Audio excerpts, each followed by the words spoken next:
آج کتاب کس کے پاس ہے؟ میرے اور آپ کے پاس۔ کیا دل سخت نہیں ہو گئے ہمارے؟ آنکھوں میں کبھی آنسو نہ آتے ہوں، وجود کے کبھی رونگٹے کھڑے نہ ہوتے ہوں، دل میں کبھی حرکت پیدا نہ ہوتی ہو، کوئی امنگیں نہ ہو اٹھنے کی، کھڑا ہونے کی، اللہ کے دین کے لیے؟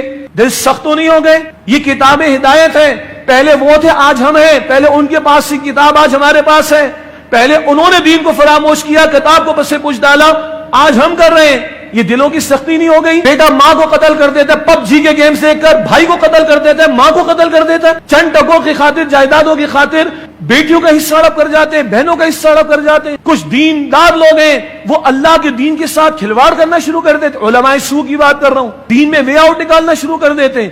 یہ دلوں کی سختی کبھی یہود میں آئی تھی، اور دین میں ہیلا تو وہ نکالے گا جو دین کو جانتا ہو۔ یہ علماء یہود کی بات ہو رہی، تو آج علماء سو نہیں ہے اس امت کے اندر جنہوں نے کمپرومائز کیا ہوا ہے دنیا کی وجہ سے، مال کی وجہ سے، کچھ لوگوں کے خوف کی وجہ سے۔ اللہ ہمارے حال پر رحم فرمائے۔